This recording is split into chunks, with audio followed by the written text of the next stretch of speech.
guys, what's up? Welcome back here to today's edition of Intuitive Angling, and appreciate you guys swinging by the channel to check out today's video. Got a good one for y'all today, guys. We're going to be talking about fishing poppers. The old chugger, these things have been around forever. They are incredible bass catchers into the right situation. And for me, there's three windows, throughout the course of the year that a popper works pretty good. So we're going to go over those windows. We're coming up on them right now. Time of filming this video, it's the mid part of September. There's a really good fall bite for a topwater popper, along with two other times of the year we're going to get into. So we're going to cover conditions, how to set them up, the best tackle to throw, type of areas. Just a really good popper seminar in today's episode. Also, guys, before we get started, a couple quick things. Thank you very much for everybody that's taking time to hit that subscribe button here at Intuitive Angling, man. If you just want to support the channel, and free and easy to do so, hit that subscribe button, like the videos, share the videos, comment on the videos. That's a good way to help out.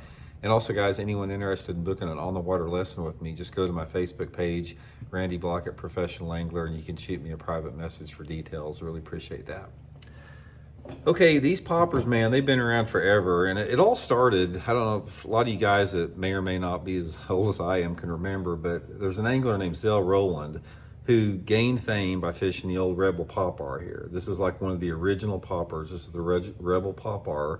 And Zell had a run of about, man, there was about a 5-year streak back in the late 80s and early 90s where he just, any time that there was a topwater bite on, he would either, come close to winning the tournament or win the tournament.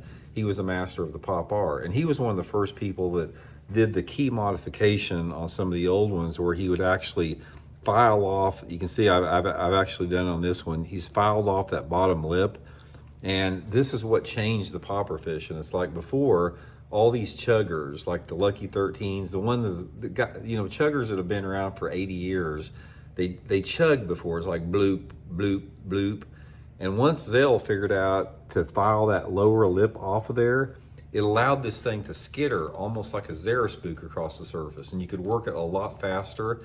And that presentation and that technique revolutionized the popper fishing, and it still works good today. But there's a lot of different retrieves for a popper. That's not the only one that works. We're going to get into that in today's video. But what I'm going to do here, guys, is I'm going to go over some of my favorite poppers and give you guys some tips and advice on to fish them, when I like to fish them, how I like to fish them, and then get into the meat and potatoes of it. Also, guys, I will link all my favorite poppers. Like, this is my favorite one here, guys. This is the Megabass Pop Max. Look at the attention to detail on that thing. I think this is the best popper on the market. I'll put the Pop Max link and my Tackle Warehouse link in the description of this video if you guys want to order one. And also, I'll include a couple other popper links in there to some of my other favorite ones.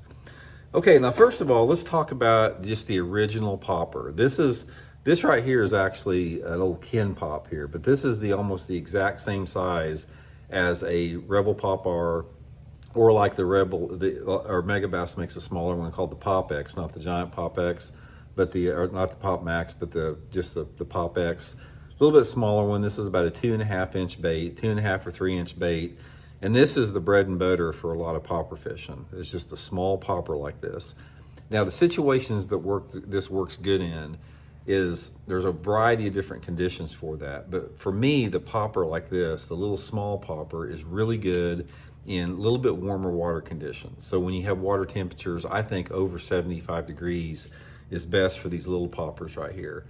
Also with that, the little poppers and most of these poppers in general, a low light condition is super critical for it. Now, there's some other poppers out there, there's other topwaters out there that you can catch bass all day long, like during the sun and that type of stuff under certain conditions.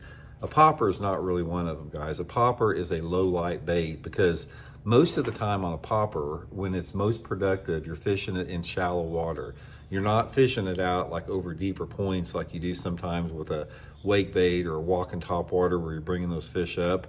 A popper is a subtle bait, and it's designed to catch fish in shallow water, in tight, shallow water.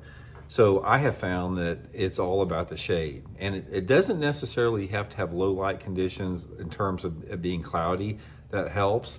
But a popper is going to be best like early in the morning when you have a shade line out there, later in the evening when the shade takes place, or if you have a cloudy, rainy day. Now, a couple different things I figured out about this is if you're fishing shade, and it's, you know, say for example, it's partly cloudy or sunny, but you got a shade area, this works pretty good in the warmer weather months, like say for example, May through September.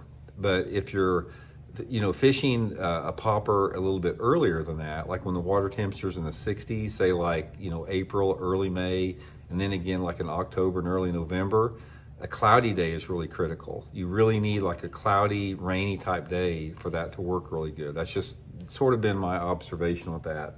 But anyway, the smaller popper like this, like a little Pop X or just the Ken Pop or the Pop R or something like this is all about rock to me. Rock and shallow grass both. But shallow grass, you don't really have that option in most lakes across the country. There are some.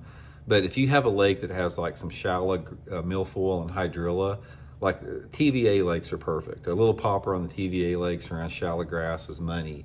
Shallow areas like back in the coves that have little grass lines going off the bank, the smaller popper like this is going to work really good. But my favorite way for the smaller popper by far is riprap or rocky bank. Riprap bank is probably my #1 popper type of structure on it. I've caught so many bass on a little popper off a riprap right off the bat in the morning and early in the evening. Throw the little popper right to the bank, and based upon the water clarity, you know, is going to dictate retrieve, which we'll get into here a little bit. But the little popper is going to be really good on those type of areas. Now the bigger popper, like the Megabass Pop Max, or this is like the old, I think they call it the number 78, you know, Pop R, the big, the larger Pop R. But these bigger poppers like this, a little bit different type of a scenario for it. First of all, the bigger poppers like the Pop X, the Pop Max like this, I haven't done quite as well in the middle of the summer on it, except if I'm fishing up north for smallmouth. If I'm fishing northern smallmouth waters, that Pop Max is really deadly on big smallmouth.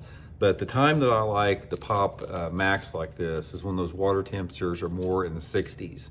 60s, maybe early 70s or something like that. And fishing it around some type of an ambush point. Now, the smaller popper is going to work pretty good fishing it just down rocky banks or over shallow grass beds or something like this.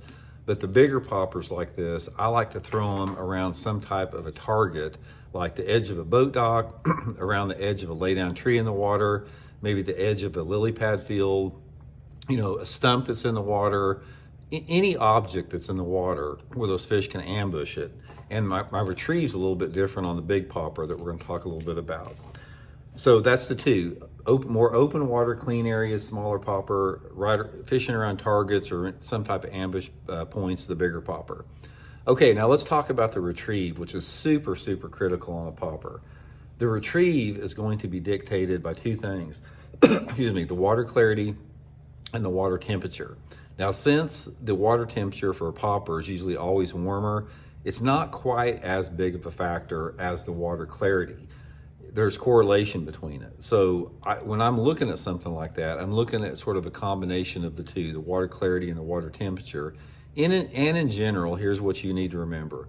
The cooler the water, and when we're talking about cool water for a popper, we're talking about water temperatures about 60 degrees.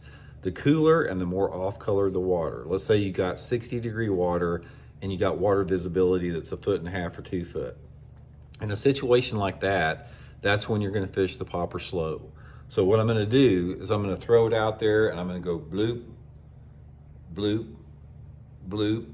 And a lot of times I'll fish it slow where it goes bloop, and then I'll let it sit there and I'll let all the ripples dissipate, bloop. I'll let them all dissipate and fish it slow in a little bit more stained, cool water. Now, as the water clears up and warms up a little bit, I'm speeding up the retrieve a little bit. So let's say, for example, I'm fishing this bait, 60-degree water, the water visibility is 2 foot, and I'm going bloop, bloop, bloop. If I go to 3 foot of visibility and then I'm kicking it up to 65, 70-degree water temperatures, I'm going to go bloop, bloop, bloop, bloop. And I'm not going to let the ripples dissipate. I'm going to keep it moving. I'll hesitate it, but I'll keep it moving. Whereas in the cooler water, I'm letting the ripples dissipate. So that's going to be like the mid temperature range and the mid clarity range. But for clear water, and this is where it gets fun, I don't like fishing it in that mid zone. I want to fish it either in the super slow or super fast. If you get into clear water situation where the water visibility is over 3.5 or 4 foot of clarity, and you've got water temperatures over 75 degrees, that's when you're working it fast. And that's when you're throwing it out there and you're going bloop, bloop, bloop, bloop, bloop, bloop, bloop. And the popper is just going like a Xeris through the water. It's spitting water up and it's skittering everywhere like that. And guys, on those days where it's cloudy and you got clear water and you got warm water, they will come up and just annihilate this popper when you're working it fast across the surface like that. This was made famous initially on lakes like Lake Mead in Nevada, where guys got on, burning that popper across the surface. So the retrieve on it is really critical, and you just have to you have to let the bass tell you eventually what they want, but that's a good guideline in terms of how you want to work it and the action you want to put on it. Now, most of the time, guys, on a popper, I use 12-pound test monofilament. I found that 12 is probably the best size for it, especially if you're fishing a smaller one like this. You definitely don't want to go any heavier than 12. Sometimes if I'm throwing the Pop Max like this, I'll go to like 14-pound test mono, but you don't want to use fluorocarbon, don't want to use braid. You definitely want to use monofilament line.